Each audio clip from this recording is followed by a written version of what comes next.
/ unconverted, unsaved, lost, however you want to say it, person about this topic of what is a human being. And it's always a natural progression. It's often, I won't say always, because somebody will say, It's often a natural progression towards the topic of abortion. You see, I pray that everyone in here can have that foundation that God is always just, always right in everything that he does, but an unsaved, unconverted, lost person does not have that foundation. So you are building two different houses on what is a human being. You see, it's like looking to the west and seeing a beautiful sunset. The Lord has blessed us with a beautiful house and property up on a hill, and we can see some really gorgeous sunsets. But if I'm looking at the sunset and I'm seeing all these beautiful colors and I'm describing it to someone who has turned their back, right? And they've closed their eyes and they're looking in the other direction, not only do they not see what I'm seeing, they see nothing. That's what it's like to have a conversation about what is a human being with somebody who is an unconverted, lost person. You can describe it all you want, but they'll say, no, I see nothing. You're crazy. And then you say, well, you're crazy. Well, suddenly you don't have a civil conversation, you have a schoolyard argument. Suddenly we become preschoolers, say, you're wrong, you're wrong, you're wrong. And guess who wins? Nobody. Because you will never argue someone into the kingdom. Ever. Jesus didn't. How do I think that I will? My foundation must be the same in order to have this civil conversation. So since our foundation is the same, I hope and I pray everyone in here, we can have that civil discussion. 1 Corinthians 4, 3 through 4, we read about how people's eyes are veiled. If our gospel is veiled, it is veiled to those who are perishing. And in their case, the God of this world has blinded the minds of the unbelievers to keep them from seeing the light of the gospel of the glory of Christ, who is the image of God. I'm talking about what I see. I see humanity. How can you not see what a human being is? Was because their eyes are veiled to the gospel, which is tied to humanity, because who created human beings? God. I've seen if you paid attention last week, if you were here, right? A non-rhetorical question. God created human beings. Therefore, he defines what they are. We are made in that image. But if we don't have that foundation, belief and faith in who he is, then we're talking about two different subjects to another person. And I cannot get across to you how important it is to understand and accept that fact. Or you might as well go say, well, I'm going to run through that wall. Well, you can run as hard as you can, and you're just going to end up with a copay at the ER, right? You're not going to go through that wall. Human beings are creatures. We are limited and dependent. That's what a human being is. You know, often an argument for what constitutes human life is that it is only when the human being is viable ex utero. That means outside of the mother. That it is no longer dependent upon its mother, then you can define it as a human being. However, a newborn is still fully dependent upon its mother for existence, or others for the child's existence. And last time I checked, underwater, I'm viable on my own, if on a really good day, for about 2.5 to 3 minutes, right? Depends on what kind of shape I'm in. After that, I am no longer viable underwater. Does that mean I cease to be a human being? This is the question. This smoke screen, it's questions that are thrown out there by folks who don't have the same foundation. So you're going to come to different conclusions, And they're going to say, well, whatever. And then you're going to realize, oh, I'm looking this way and they are looking that way. We are limited in our understanding, but guess who is not? God. Isaiah 55, 8 through 9. My thoughts are not your thoughts, neither are your ways my ways, declares the Lord. For as the heavens are higher than the earth, so are my ways higher than your ways, and my thoughts than your thoughts. God can define a human being way better than we can.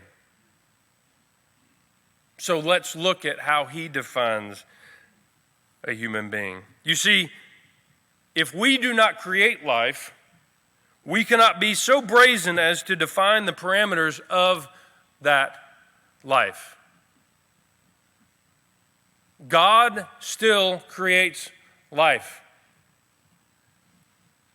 All of his creative works were not done at creation. Life is still being created. God still determines whether a pregnancy is viable or not, whether that comes to term. It is in the hands of God because he is the one who sustains life. And if he sustains the life, it continues. If the number of days are done according to his plan, it does not continue. That is the way he works. You see, if you think about it, continue on the house analogy because I'm think logically and like, I can understand that. We can build a house, but we cannot create the seed that turns into the tree that is cut down and fashioned into lumber. We can only take what God has created and fashion things and have it there in front of us. But the arrogance of our kind says, don't set limits for what I can do or what I can say. I can be whatever I want. I can do whatever I want. I can say whatever I want. Why do human beings say that? Because we are arrogant in our sin that says,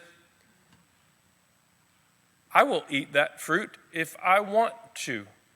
Don't tell me. It looks yummy. This is the arrogance of human beings. But you see, as Pastor Drew talked about last week, human beings are made in God's image. That's our second point.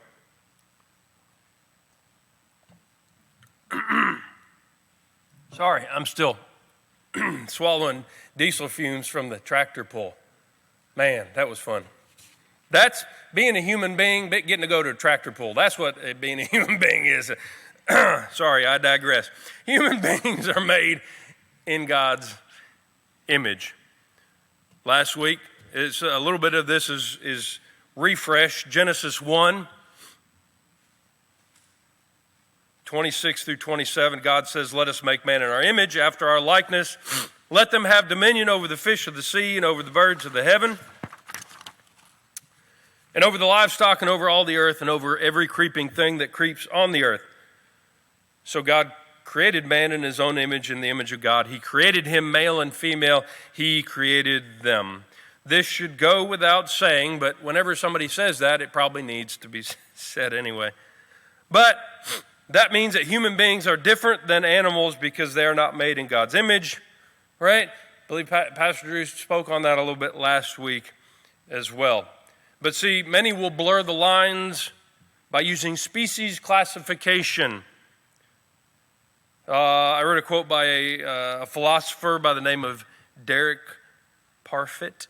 He said, the body below the neck is not an essential part of us. Well, last time I checked, for me, it is an essential part of me, right? The idiom talking heads doesn't mean literally just talking head. This is fairly essential to sustain life. A PhD and a chief medical officer at several leading biotech firms, Dov Michaeli, maybe I said that right, I hope. anyway, he says, we are not the only animals that are intelligent, and we are not the only animals that can communicate with one another. Notice the subtle reference, only animals. That removes this idea that mankind is created in God's image. Therefore, the moral implications are removed. But we are made in God's image. Yet sin distorts that image, but it doesn't wholly wipe it out. Even unconverted people, lost, unsaved, however you want to say it, are made in God's image. Though sin has distorted that image. But guess what? It still distorted the image of everyone. Even those who have received new life and who are redeemed, our image is not perfectly restored. One day it will be.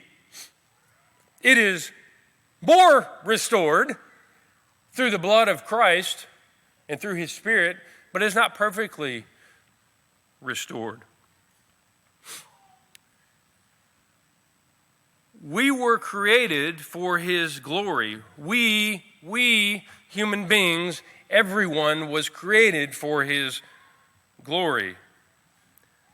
Job says in Job chapter 41, not Job, but God says in Job chapter 41, verse 11, who has first given to me that I should repay him? Whatever is under the whole of heaven is mine. That's fairly inclusive. Everything under the whole of heaven is mine. That means every human being, even those who say no to God, they are still God's. We must remember that. Because that reminds us he is in complete authority over everyone, regardless of how they acknowledge him. Somebody can say, no, you're not. Okay, whatever. You can say that, but it doesn't mean a thing, person, except for your relational position with him and your eternal position if you reject God. But he's still in authority. Therefore, he can declare you righteous or unrighteous. That is how he can wholly, completely, justly judge at the end every human being, because he is in complete authority of every human being. That's why Jesus says, don't fear the one who could destroy the body, fear the one who could destroy the body and the soul. Isaiah, again, chapter 43, speaking of Israel, it is said, I will say to the north, give up, and to the south, do not withhold. Bring my sons from afar and my daughters from the end of the earth. Everyone who is called by name, by my name, whom I created for my glory, whom I formed and made. Lots of I statements. We as human beings probably should be careful about lots of I statements. We can get in trouble real fast. In Proverbs, it says, where there's much conversation, sin is unavoidable. For us, that's true. Not so for God. He can say I, and it's good, right? And then we look in Revelation, chapter 4, verses 10 through 11. It says, the 24 elders fall down before him who is seated on the throne and worship him who lives forever and ever. They cast their crowns before the throne, saying, worthy are you, our Lord and God, to receive glory and honor and power, for you created all things, and by your will they existed and were created. And by your will they existed and were created. That means everything exists by the will of God, who is in authority. Not by my will, but by God's will. That means every person who says, I hate God, and they continue to act evilly, they only continue to exist by the will of God. It's not like God is like, oh, I wish this evil person would stop being evil. I can't do anything about it, right? Can we fully understand that? No. Why? Because we are limited in our understanding. We cannot completely perceive God's fully exercised will, so we have faith and we have trust that what God is doing is completely just, completely right, all the time, every day, always, forever. And it's only by that we can continue to exist without going insane as we look around us every day. If a creature is created by God in God's image to bring him glory, how can I possibly claim to have dominion over that life? Remember, it says to human beings, well, who do we have dominion over as human beings? Or what do we have dominion over? This is non-rhetorical. What do we have dominion over from Genesis? Animals, the birds of the air, almost said the birds of the birds of the heavens, almost said the birds of the field, right? Birds of the heavens, fish of the sea, livestock, over every creeping thing.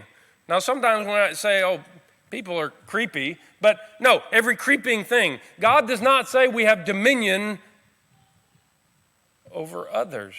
Who has dominion over mankind? God. Therefore, we need to be very careful about how we view the taking of human life at any stage of it.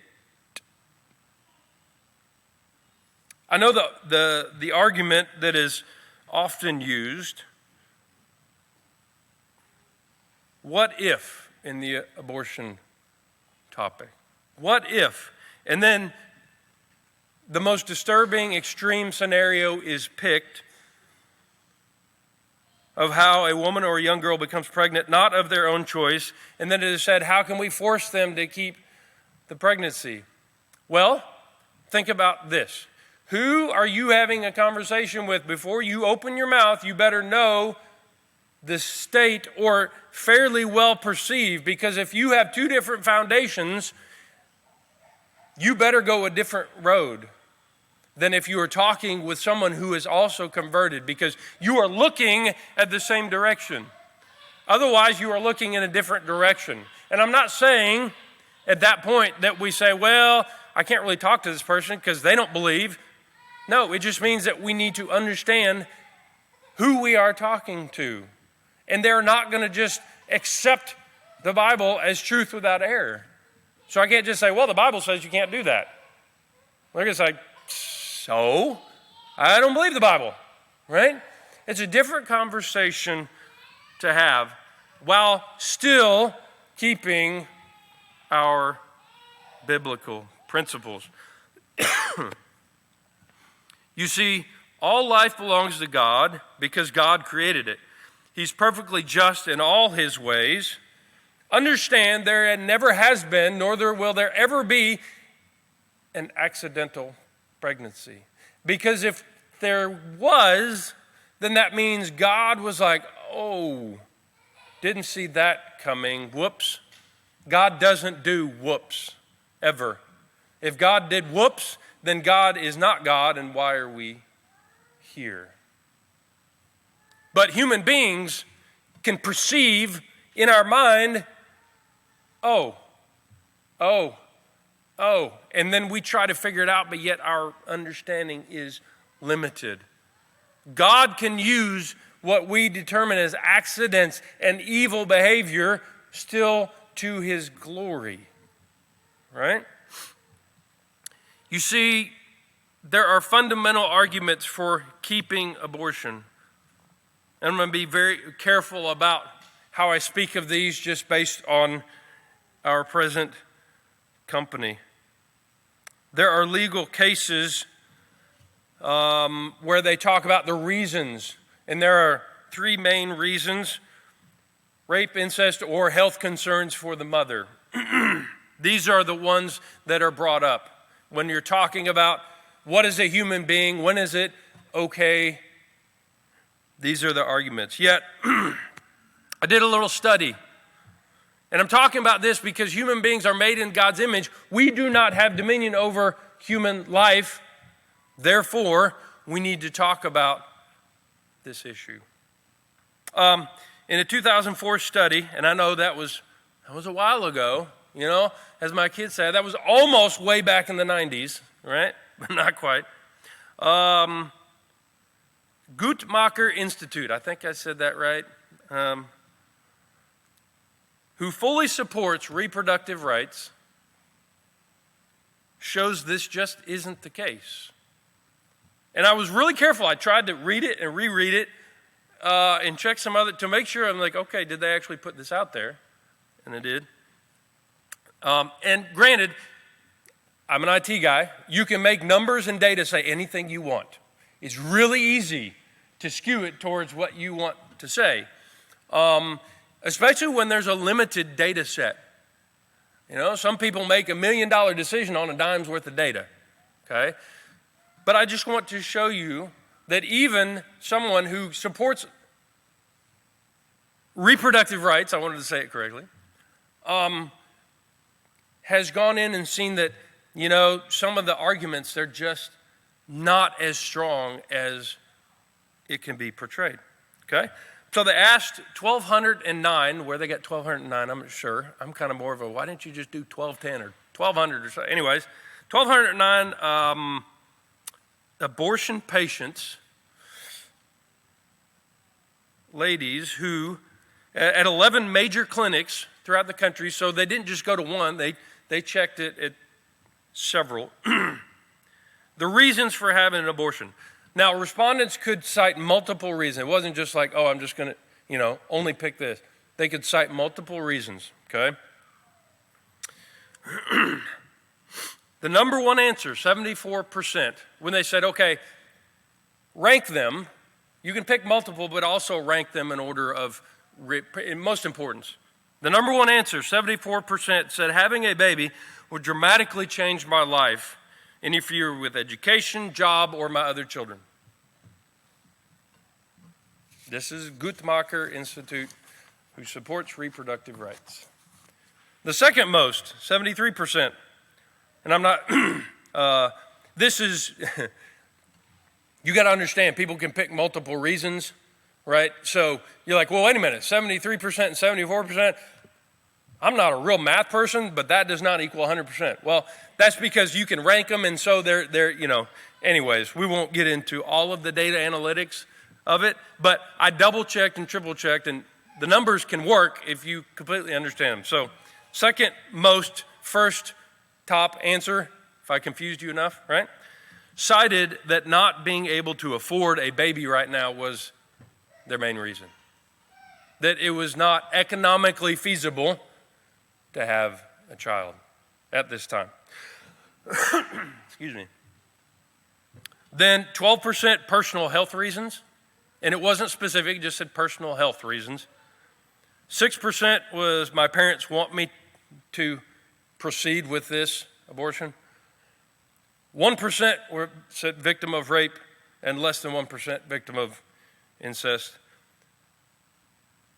And the top two answers were also cited as the two most important reasons when respondents were said, okay, if you only could pick one, those top two answers were picked by everybody. Now, what am I saying? Do we need to get on Facebook and Instagram and point to this and argue with people? I'll let Adam talk some about that next in 2 weeks when we talk about technology, right? Because I'm not going to go into that.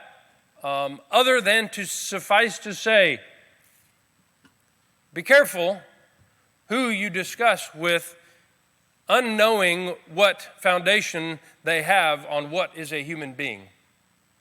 Measure your words. For sometimes we just desire to be right. And we want somebody to, I just want you to understand. I want you to realize that you're wrong. And sometimes it's not always for the best reason, but sometimes it is. But realize Jesus had 12, and they didn't all accept his word. So if God in flesh has people reject what he says, I must realize, people are probably going to reject what I say too. And they're not really rejecting me. Sometimes we take it personally. Well, how can you reject what I say? My argument is sound, and it's I spent forever working on this apologetics, which is, defending the faith or whatever, right? How can you ignore that? Well, because it's not here, it's here. It's a heart moral decision. Different foundation.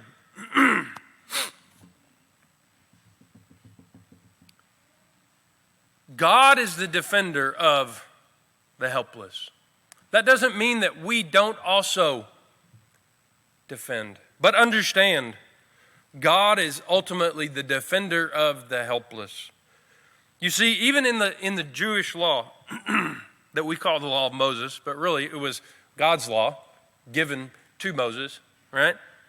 He was not even editor-in-chief. He was the scribe, right? The law called for killing of a man who rapes a woman, but not punishing the woman.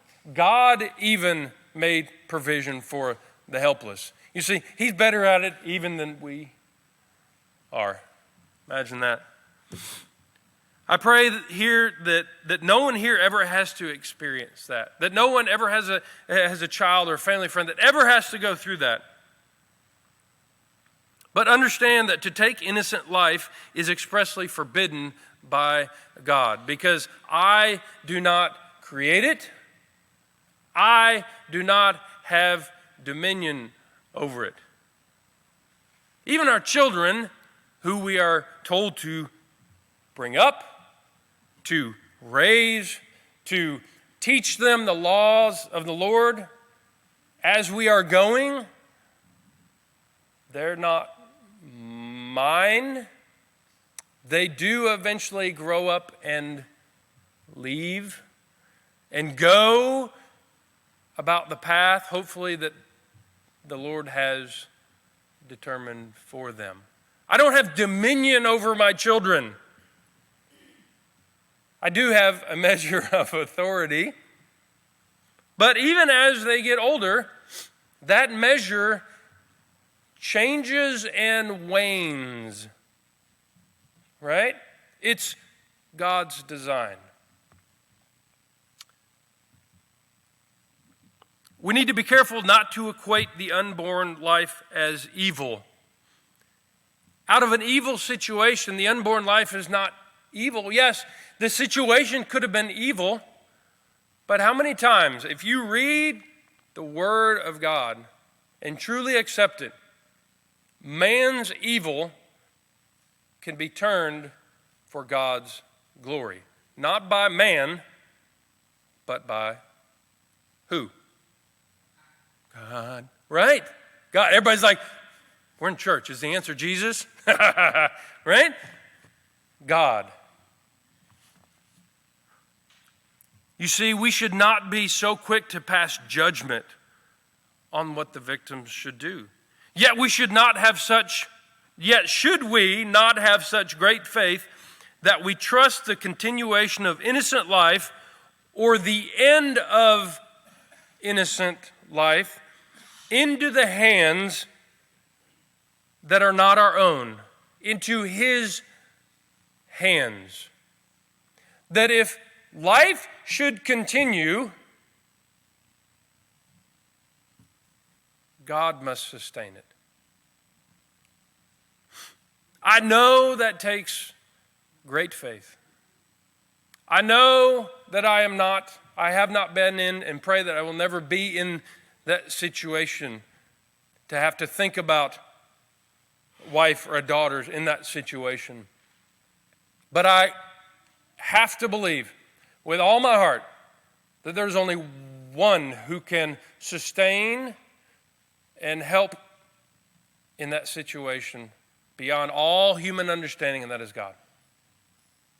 And only faith and trust in Him can help us make any kind of decision, especially ones of massive importance. You see, if it was acceptable to terminate every life that was a reminder of evil, which is sometimes an argument, then the earth would not have a single human life left, because we are all reminders of evil because we sin. We have sinned. We will continue to sin because we are not perfect. Though I am made in the image of God, sin distorts my image. Therefore, my children, my wife, my family, my friends can look at me and I can remind them of evil, of sin, because of something I have said, something I have done. So it is not upon me to wipe out every reminder of evil for someone else and say, well, I don't want them ever to be reminded of evil. Well, then there would be no human beings. But by God's grace, we can be redeemed. We must remember James 1:19, let every person be quick to listen, slow to speak, and slow to become angry. And sometimes we stop there, but there's a reason.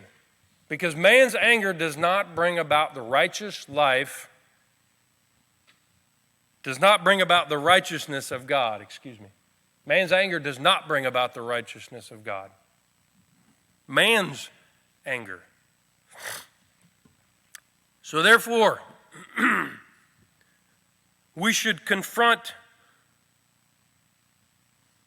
Well, let me back up because I got to explain what I'm about to say. Sorry, I got going and got ahead of myself. We must understand if a person is a refugee or an advocate. Now, I can't say that I made that. I heard that from a pastor friend. It was amazing. He's like describing that, and I thought, I have not heard of that before. Maybe I'm just blind, but, well, maybe I can't hear. But is a person a refugee or an advocate? Are they pushing an agenda, or are they being pushed and spit out by an agenda? I must think about, is the person that I'm about to talk to about this issue of what is a human being possibly dealing with the issue of abortion, are they a refugee or an advocate? Jesus' harshest words were not for the refugees, for the woman at the well, the woman caught in adultery, the demon-possessed. Who were his harshest words for? The advocates. Those who were advocating false righteousness and sin pointing out at, if I can make up a horrible English phrase, right? The Pharisees, the Sadducees, those who said, thank you, Lord, I'm not like that person. That is an advocate for false righteousness. And that is who Jesus had his harshest words. That is who he confronted. Now, does that mean that he did not confront sin? No. That does not mean that. He said to the woman, he said, go and sin no more, to the woman caught in adultery. To the woman at the well, he correctly perceived her unrighteous life, right? He did confront sin, but he didn't do it the same in every situation. He understood who is a refugee, who is sin beating down, who is unable to get themselves out of sin. Everybody, right? But who is refusing to see that they can't get out of sin? Not everybody. And that is who he confronted the most. Confront advocates only when they are attacking refugees. That's a good measure. Within your sphere of influence, hopefully, and I believe he will, that Adam will expound upon this idea talking about technology, But my sphere of influence, your sphere of influence, is way smaller than any social media post may give the appearance. Sometimes we think our sphere of influence is big. It's not. Generally, if I jump outside of my sphere of influence, I'm just going to make people mad. I'm just going to dump fuel on the fire instead of water. My sphere of influence is a lot smaller than I think it is. And so I need to look in my sphere of influence, those immediately around me, am I encountering someone who's an advocate or am I encountering someone who is a refugee? And I need to be very careful about who I am dealing with. So then when does human life begin? That's a question. If we're made in the image of God, when does it begin? Well, in Genesis chapter 25, verse 22, during Rebekah's pregnancy, it says, the children struggled together within her, and she said, if it is thus, why is this happening to me? Okay? So if someone is pregnant, they can say that, right? And it's in the Bible. So she went to inquire of the Lord, and the Lord said to her, 2 nations are in your womb. 2 peoples from within you shall be divided. The one shall be stronger than the other. The older shall serve the younger. This shows that God already deems the babies as having purpose, thereby personhood. That's another topic. Personhood. If it's not a person, if it's just a thing, then we can make a different decision. But according to Scripture, personhood, humanity, doesn't start ex utero. It starts way before that. The psalmists give rise to the idea that our life is declared by God. Get ready, I'm going to blow your minds. Not me, the Bible. Before we exist. Whoa! Now wait a minute. Are you saying we're like those who say that we exist before we're created, and then God creates us, and then he brings our little soul from heaven and puts us in a body, and that is not what I'm saying. But I'm saying if we think that God's purpose for us starts from the moment we exist, then we have a very poor view of God. To say that, oh, well, let's see, all right, okay, now I got to figure out what you're going to do for your life because now you exist, so I got to think through it. No, God is not like that. Psalm 139, this is a long section, 11 through 16 says, if I say, surely the darkness shall cover me, and the light about me shall be night, even the darkness is not dark to you. The night is bright as day, for the darkness is as light with you. For you formed my inward parts.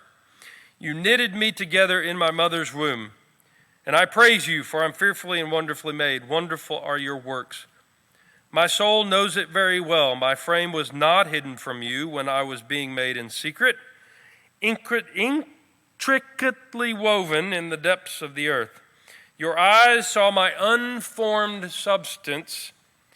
In your book were written, every one of them, the days that were formed for me, when as yet there was not one of them. You see, even the idea that life begins at conception is simply our human way of trying to quantify human life by what can be physically seen, because we are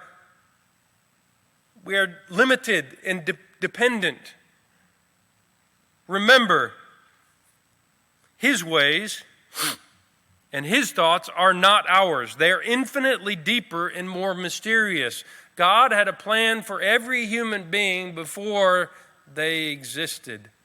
Therefore, you know how Jesus says, you've heard it said, don't murder, but I say to you, and he ups the ante every time.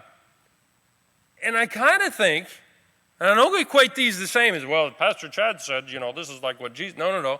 I'm just saying, I kind of think along the same veins, our idea that, life begins at conception is our limited human understanding that God's plan for every human being existed before every human being existed. Therefore, because that's the way I work, if this, then this. If that is true, then in essence we can say life really begins in the mind of God before it begins in the body of humanity. And that really changes the parameters of my understanding of the value of human life in the mind and the eyes of God. Now, you cannot have that kind of a conversation with somebody who is looking another way. Don't even try. But as brothers and sisters, this opens our understanding of the vastness, the richness of God's plan and His will, and how much He loves and adores us, that He would formulate His will and His plan for us before my substance even existed. Oh, to the glory and praise of His name. The last few are going to go quick, I promise. We had to get there. We had to get started. Now we've revved up the engine, right? We're going down the track. The diesel smoke is blowing out. We're going to get to the end of the track a lot faster, right? Number 3, human beings are created male and female. Come next week.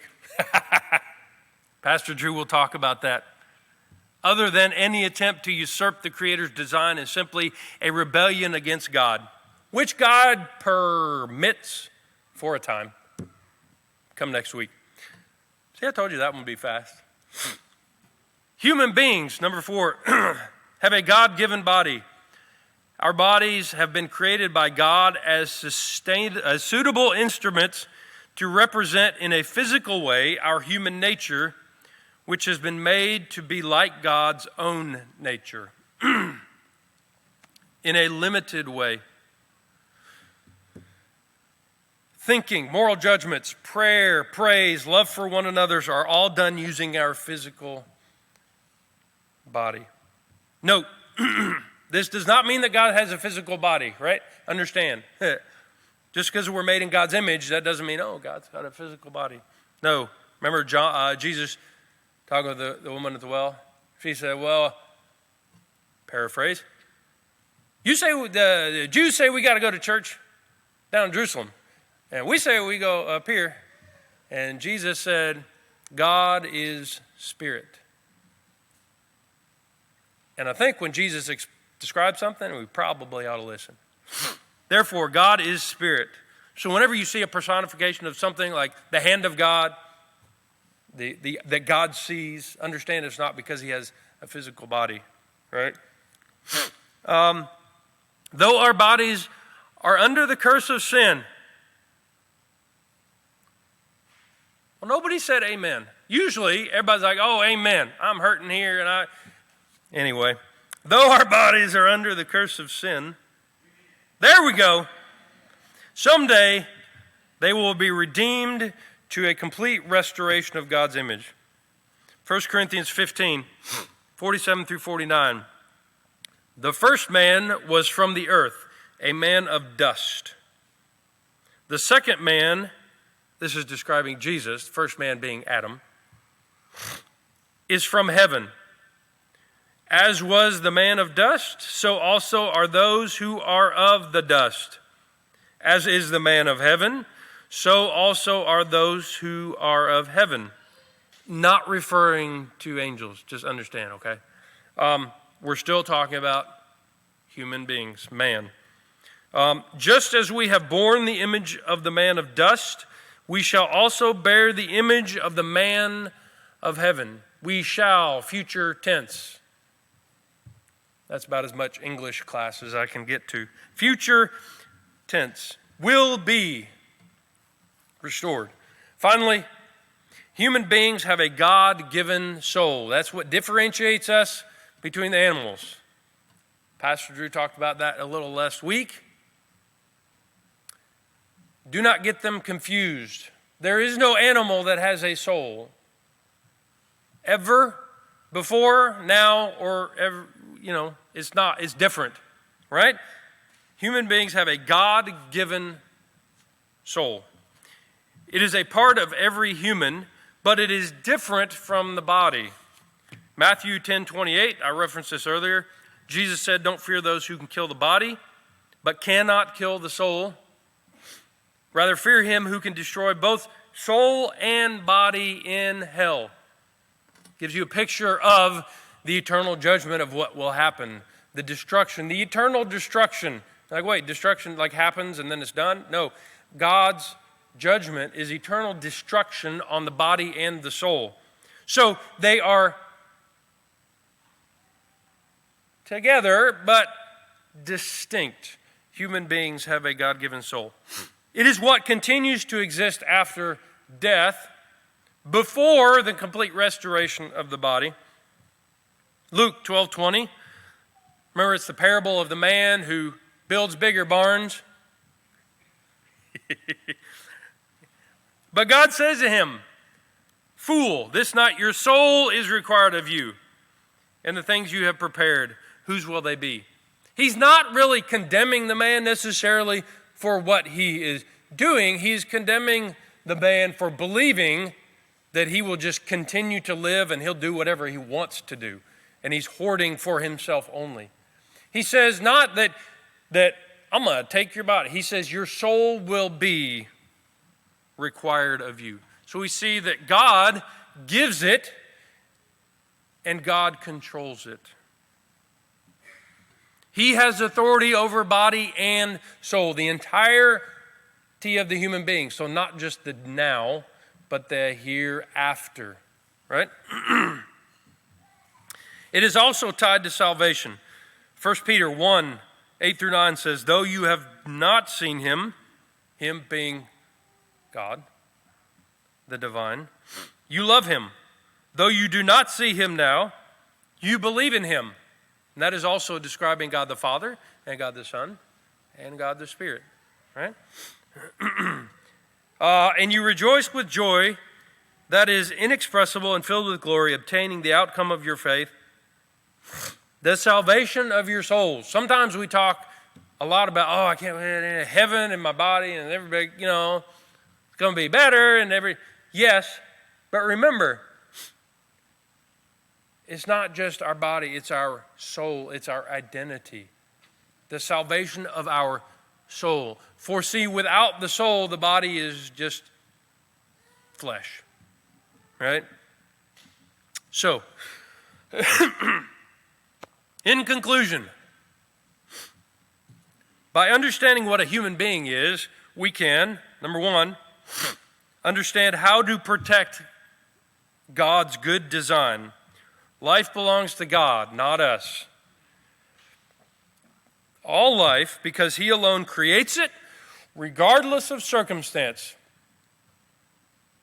There is no circumstance in which life is created where God is absent.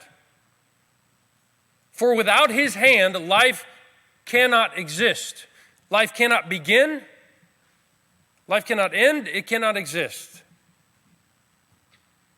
However, realize when the person is a refugee or an advocate before responding. Say it in your head. What does it sound like in your head before your mouth says it? Because if you say it in your head, you can say, "Lord, forgive me. I'm sorry. I should not have thought that," right? I should not have said that in my head. But guess what? You didn't say it to anybody else. So that's between you and the Lord. But as soon as it comes tumbling out, you got a lot more damage control, right? And you can irrevocably ruin relationships by the drivel that can come out of our mouth if we don't think before we speak, right? Number two, we can understand how to submit to God's good design. We must believe that God is fully just and that all His ways are right. By understanding what a human being is, we can understand how to submit to God's good design, that we must believe that He is fully just. All his ways are right, all the time, every day, always, every always, always, all. Right? But we can only do that by faith. And understand, folks that don't have that faith will never subscribe to that same belief. Finally, we can understand how to rejoice in God's good design. There's nothing more amazing in God's creation or in human inventions than human life. Its design, even when distorted by sin, still echoes the greatness of the Creator.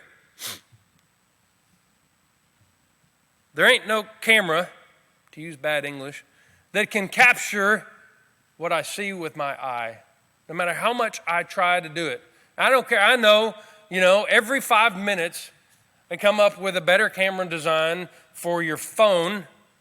I thought it was a phone, but anyways, or some other. And yes, they can see way further, but they cannot replicate the mechanics of the human eye because the great Creator designed it that way. And it's amazing. We can form and fashion things, but to see how the human mind and eye and try to understand it should cause us to say, wow, what an amazing Creator.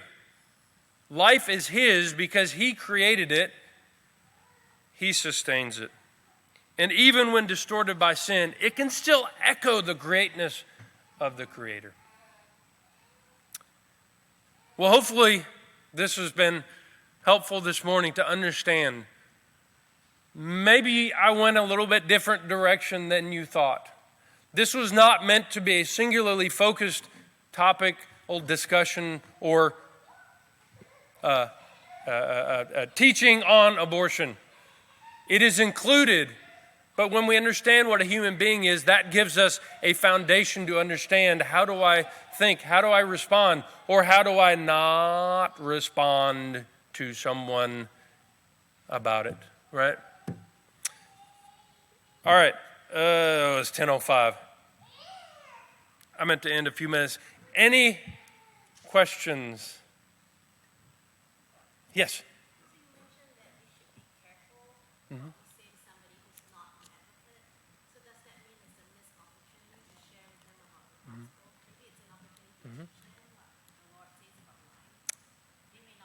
Right. Right.